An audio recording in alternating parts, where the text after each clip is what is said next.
Hello students,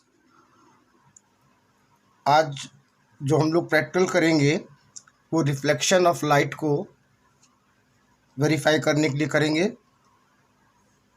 we know that when light travels from one transparent medium to another transparent medium, the direction of motion is change. एक माध्यम से दूसरे माध्यम में जाती है तो अपने रास्ते से विचलित हो जाती है। जैसा कि आप जान ही चुके हैं, सपोज दैट ये एयर है और ये ग्लास है, यानी ये रेयर मीडियम है और ये डेंस है। तो जो आपकी लाइट रेयर से डेंस में आएगी तो ये बेंड होगी टूवर्ड्स द नॉर्मल। और अगर ये डेंस से रेयर में आ रही है तो ये अवे फ्रॉम नॉर्मल से दूर होगी। तो इसके लिए हमें ज़रूरत है एक ग्लास स्लैब की, कुछ ऑलपिन की, जो इस प्रैक्टिकल को हम लोग करने के लिए देखेंगे।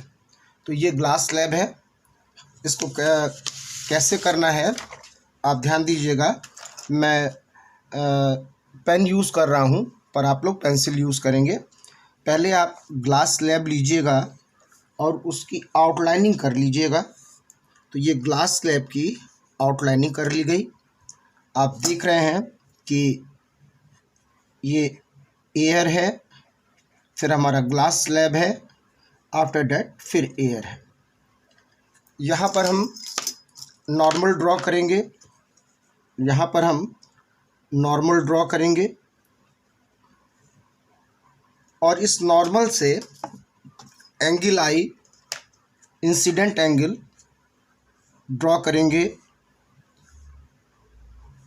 40, 45 एज यू वांट। अब हम यहाँ पे इसके पाथ को क्लियर करने के लिए दो ऑलपिन यूज़ कर रहे हैं। ऑलपिन को हमें बिल्कुल स्ट्रेट लगाना है, बिल्कुल स्ट्रेट रहे, मतलब जस्ट एक के पीछे एक रहे। अब हम अपना ग्लास स्लैब यहाँ पर रखेंगे और देखेंगे कि इस सरफेस से देखने पे, यहाँ से देखने पर हमें ये दो पिन कहाँ दिखाई दे रही हैं। हम उनको देखते हुए अपने थर्ड ऑल पिन को ऐसा लगाएंगे कि वो अब उन दोनों के बिल्कुल स्ट्रेट में रहे, इसी तरह हम स्ट्रेट को देखते हुए फोर्थ पिन को भी लगा लेंगे। हमें ध्यान रखना है कि हमारी पिन बिल्कुल स्ट्रेट रहे।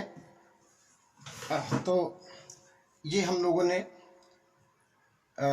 दो पिन लगा ली, इंसिडेंट रे है और ये रिफ्लेक्टेड रे है, आपतित किरण है और ये अपवर्तित किरण है। अब हम ग्लास स्लैब को हटा लेंगे और यहाँ पर इनको नाम दे देंगे P1, P2, इसके लिए हम P3 और P4। बच्चों, आपको सारा काम पेंसिल से करना है, इस बात को ध्यान रखिएगा। अब इन दोनों को हम मिलाकर बैकवर्ड, पीछे की ओर ले जाएंगे। इमर्जेंट रे कह सकते हैं, निर्गत किरण कह सकते हैं। और यहाँ पर हम एक नॉर्मल ड्रॉ कर रहे हैं। अब आप देखिए कि एयर और एयर में तो ये एकदम पैरेलल नहीं, पर ग्लास में जब ये पास हो रही थी तो इसका पाथ कैसा था। इसका पाथ आप देखिए ग्लास में कैसा हो गया। तो पहले ही बताया था ना, when light travels from one medium to another medium, transparent medium, the direction of motion is change। आपको साफ साफ दिखाई दे रहा है कि जो डायरेक्शन इसका ये था अब वो नहीं रहा, अब इसका डायरेक्शन चेंज हो गया है और आपको ये डायरेक्शन मिल रहा है।